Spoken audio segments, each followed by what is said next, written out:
വാർത്തകൾ വിശദമായി. സംസ്ഥാനത്ത് ഈ മാസം 9 വരെ കനത്ത മഴ തുടരുമെന്ന് കാലാവസ്ഥാ നിരീക്ഷണ കേന്ദ്രം. ഇന്ന് അറബിക്കടലിന്റെ തെക്ക് കിഴക്ക് ഭാഗത്ത് രൂപപ്പെട്ട ന്യൂനമർദ്ദം നാളെയോടുകൂടി കൂടുതൽ ശക്തി പ്രാപിക്കും. സംസ്ഥാനത്ത് അതിതീവ്രമായ മഴ ഉണ്ടാകുമെന്ന മുന്നറിയിപ്പിന്റെ പശ്ചാത്തലത്തിൽ NDRFന്റെ സംഘത്തെ 5 ജില്ലകളിലായി വിന്യസിച്ചിട്ടുണ്ട്. അറബിക്കടലിന്റെ തെക്കുകിഴക്കായി രൂപപ്പെട്ട ന്യൂനമർദ്ദം നാളെയോടുകൂടി കൂടുതൽ ശക്തി പ്രാപിക്കുമെന്നാണ് കാലാവസ്ഥാ നിരീക്ഷണ കേന്ദ്രം അറിയിച്ചിട്ടുള്ളത്. ഈ സാഹചര്യത്തിൽ സംസ്ഥാനത്ത് നാളെ മുതൽ മഴ ശക്തമാകും. ഈ മാസം 9 വരെ ശക്തമായ മഴ തുടരുമെന്നാണ് അറിയിപ്പ്. മലപ്പുറം, ഇടുക്കി ജില്ലകളിൽ ഈ മാസം 7-ന് റെഡ് അലർട്ട് നേരത്തെ തന്നെ പ്രഖ്യാപിച്ചിരുന്നു. ഈ ജില്ലകളിൽ 6-ാം തീയതിയും 8-ാം തീയതിയും ഓറഞ്ച് അലർട്ടാണ് നിലവിലുള്ളത്. വയനാട്, പത്തനംതിട്ട ജില്ലകളിൽ നാളെയും മറ്റന്നാളും ഓറഞ്ച് അലർട്ട് പ്രഖ്യാപിച്ചു. പാലക്കാട് 6, 7, 8 തീയതികളിൽ ഓറഞ്ച് അലർട്ടാണ്. കണ്ണൂർ ജില്ലയിൽ ഇന്നു മുതൽ 9 വരെ യെല്ലോ അലർട്ടും കൊല്ലം, തിരുവനന്തപുരം ജില്ലകളിൽ ഇന്നും നാളെയും യെല്ലോ അലർട്ടും കാലാവസ്ഥാ നിരീക്ഷണ കേന്ദ്രം പ്രഖ്യാപിച്ചിട്ടുണ്ട്. അതിതീവ്ര മഴയുണ്ടാകുമെന്ന മുന്നറിയിപ്പിന്റെ പശ്ചാത്തലത്തിൽ 5 സംഘം NDRF സംഘത്തെ ഇടുക്കി, മലപ്പുറം, പാലക്കാട്, കോഴിക്കോട്, എറണാകുളം ജില്ലകളിലായി വിന്യസിച്ചു. NDRFന്റെ 10 സംഘത്തെ കൂടി ആവശ്യമെങ്കിൽ ആവശ്യപ്പെടാനും സർക്കാർ തീരുമാനിച്ചു.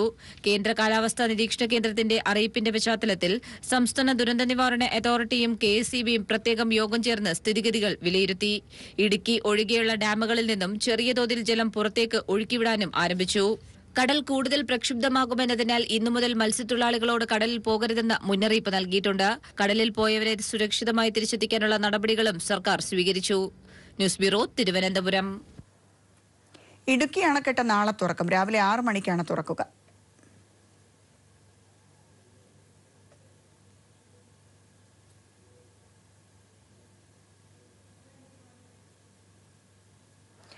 കോഴിക്കോട് കണ്ണപ്പൻകുണ്ടിൽ ഉരുൾപൊട്ടിയതായി സംശയം. കണ്ണപ്പൻകുണ്ട് പുഴയിൽ മലവെള്ളം ഒഴുകിയെത്തുന്നു.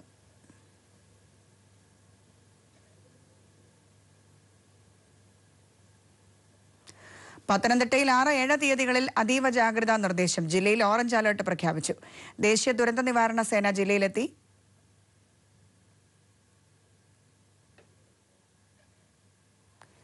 തെന്മല ഡാം 10 സെന്റിമീറ്റർ ഉയർത്തി. കല്ലടയാറിന്റെ തീരത്തുള്ളവർ ജാഗ്രത പാലിക്കണമെന്ന നിർദ്ദേശമുണ്ട്. മഴയെ തുടർന്ന് കൊല്ലം മൺട്രോത്തുരുത്തിലും വെള്ളം കയറി.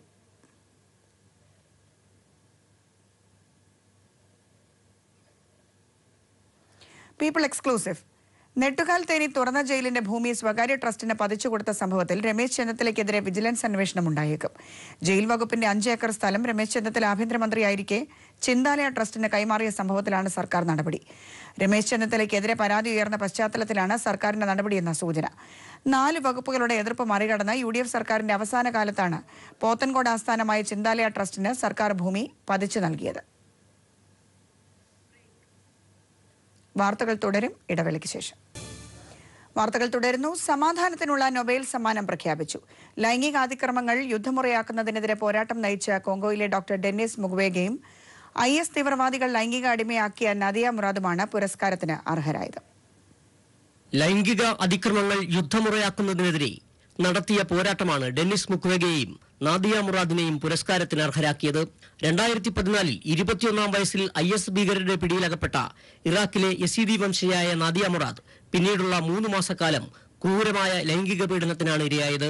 ഒടുവിൽ രക്ഷപ്പെട്ട് ജർമ്മനിയിലെത്തി. 2015 ഡിസംബറിൽ നാദിയ ഐക്യരാഷ്ട്രസഭയുടെ രക്ഷാസമിതിയിലെത്തി താൻ അനുഭവിച്ച ഭീകരമായ അവസ്ഥ ലോകത്തിനു മുന്നിൽ അലറിക്കരഞ്ഞുകൊണ്ട് പറഞ്ഞു.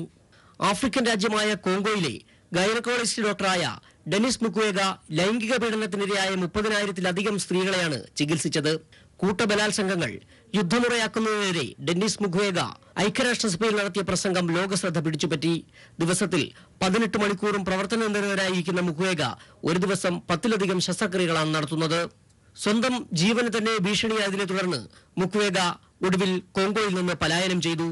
ഒടുവിൽ കോങ്കോയിലെ സ്ത്രീകളൊന്നടങ്കം പകലന്തിയോളം പണിയെടുത്ത് പണം സ്വരൂപിച്ച് ആ പണം കൊണ്ട് മുക്വേഗയ്ക്ക് വിമാന ടിക്കറ്റ് എടുത്ത് നൽകി അവരുടെ സ്നേഹം പ്രകടിപ്പിച്ചു. സ്ത്രീകൾക്കെതിരെയുള്ള ലൈംഗിക അതിക്രമത്തിനെതിരെ ലോകം ഒരേ ശബ്ദത്തിൽ പ്രതിഷേധമുയർത്തുമ്പോൾ അർഹിക്കുന്ന 2 പേർക്ക് തന്നെ സമാധാനത്തിനുള്ള പുരസ്കാരം നൽകി നൊബേൽ വിധിദാതാക്കൾ അവരുടെ കൂടി യശസ് ഉയർത്തിയിരിക്കുകയാണ്. News desk. ശബരിമല വിധിയെ അനുകൂലിച്ച് മുൻ ചീഫ് ജസ്റ്റിസ് ദീപക് മിശ്ര വീണ്ടും. പുരുഷന്മാർക്ക് പ്രവേശനമുള്ളിടത്തെല്ലാം സ്ത്രീകളെയും പ്രവേശിപ്പിക്കണമെന്ന് ദീപക് മിശ്ര.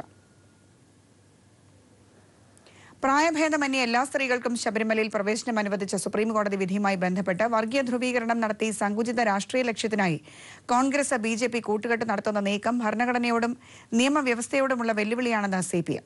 ഈ നീക്കത്തെ തിരിച്ചറിയാനും പ്രതിരോധിക്കാനും മുഴുവൻ ജനാധിപത്യവാദികളും തയ്യാറാകണമെന്ന് CPM അഭ്യർത്ഥിച്ചു. ശബരിമല സ്ത്രീ പ്രവേശന വിഷയത്തിൽ സങ്കുചിത രാഷ്ട്രീയ നേട്ടമുണ്ടാക്കാൻ കോൺഗ്രസ് BJP നേതൃത്വങ്ങൾ കൈകോർക്കുകയാണെന്ന് CPM സംസ്ഥാന സെക്രട്ടറി കോടിയേരി ബാലകൃഷ്ണൻ.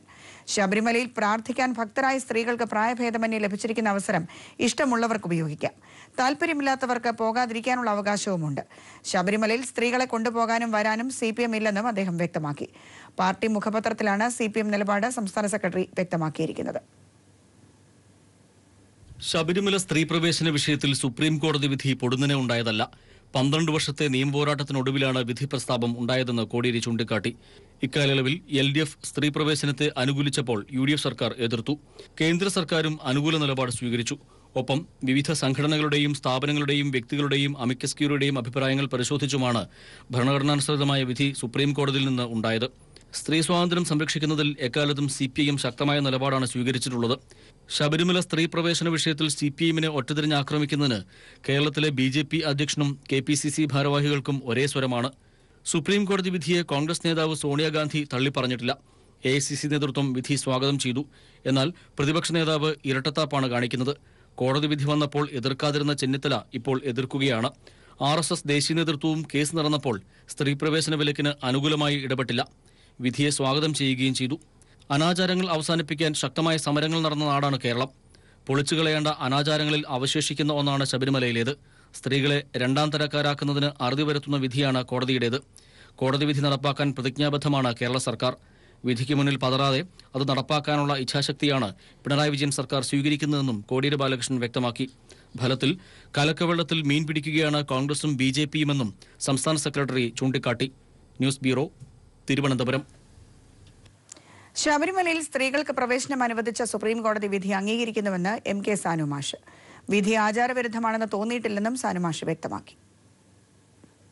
വളരെ ഉദാരമായ സമീപനം, ഭക്തർക്ക് സ്വാതന്ത്ര്യം പ്രാർത്ഥിക്കാനുള്ള കാര്യത്തിൽ അനുവദിച്ചു കൊടുത്ത ഒരു ദേവാലയമാണ് ശബരിമല. ആ ദേവാലയത്തിൻ്റെ കാര്യത്തിൽ സുപ്രീം കോടതി ഇങ്ങനൊരു വിധി പ്രസ്താവിച്ചത് ആചാരവിരുദ്ധമാണ് എന്ന് പറയുന്നതിൽ വലിയ കാര്യമില്ല.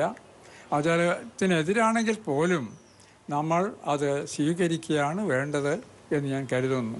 കാരണം അത് മനുഷ്യ സ്വാതന്ത്ര്യത്തിൻ്റെ ഒരു ചുവട് മുന്നോട്ട് വയ്ക്കാനാണ് നമ്മളെ അനുവദിക്കുന്നത്. ഇത് സ്വാതന്ത്ര്യമല്ല, ആചാരലംഘനമല്ല, മാമൂൽ ലംഘനമല്ല.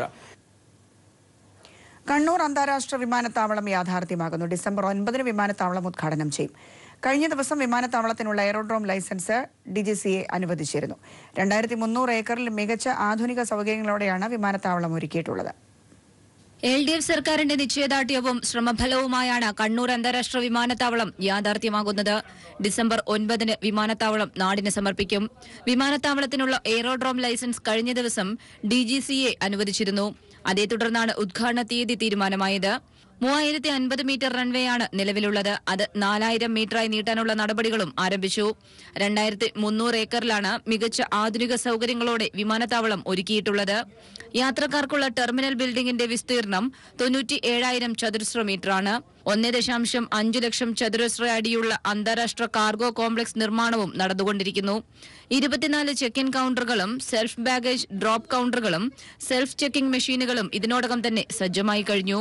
32 ഇമിഗ്രേഷൻ കൌണ്ടറുകളും ഉണ്ടാകും. ഇതിനു പുറമെ 4 ഇ-വിസ കൌണ്ടറുകളും ഒരുക്കിയിട്ടുണ്ട്. കസ്റ്റംസ് കൌണ്ടറുകളാകട്ടെ 16 എണ്ണമാണ് സജ്ജമാക്കിയിരിക്കുന്നത്. 6 എയ്റോ ബ്രിഡ്ജുകളാണ് ഇപ്പോൾ പൂർത്തിയാക്കിയിട്ടുള്ളത്. ബോയിംഗ് 777 പോലുള്ള വലിയ വിമാനങ്ങൾ ഇറങ്ങുന്നതിനുള്ള സജ്ജീകരണങ്ങളും വിമാനത്താവളത്തിലുണ്ട്. 20 വിമാനങ്ങൾക്ക് ഒരേ സമയം പാർക്ക് ചെയ്യാം. വാഹന പാർക്കിങ്ങിനും വിശാലമായ സൗകര്യമാണ് വിമാനത്താവളത്തിലുള്ളത്. UDF സർക്കാർ പാതി വഴിയിൽ ഉപേക്ഷിച്ചതാണ് LDF സർക്കാർ ഇപ്പോൾ യാഥാർത്ഥ്യമാക്കുന്നത്. News bureau, Thiruvananthapuram. ഈ വാർത്താ ബുള്ളറ്റിൻ പൂർണ്ണമാകുന്നു. നമസ്കാരം.